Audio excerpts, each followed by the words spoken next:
पाक बहरिया के सरबराह एडमिरल नवीद अशरफ ने क्रीक एरियाज में अगले मोर्चों का दौरा किया। ऑपरेशनल और हरबी तैयारियों का जायजा भी लिया। दौरे के दौरान 3 जदीद 2400 TD हॉरक्राफ्ट को पाक मैरियंस में शामिल किया गया। शमूलियत पाकिस्तान नेवी की ऑपरेशनल सलाहियतों में जिद्दत की तरफ अहम पेशरफ्त है।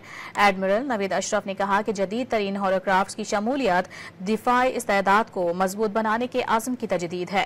पाक बहरिया की दिफाई सलाहियतें आज़म की तरह मजबूत हैं।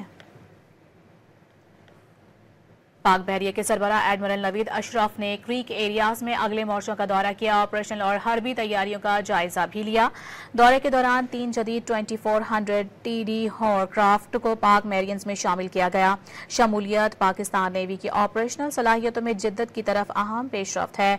एडमिरल नवीद अशरफ ने कहा कि जदीद तरीन हॉरक्राफ्ट की शमूलियत दिफाई इस्तेदाद को मजबूत बनाने के आज़म की तजदीद है।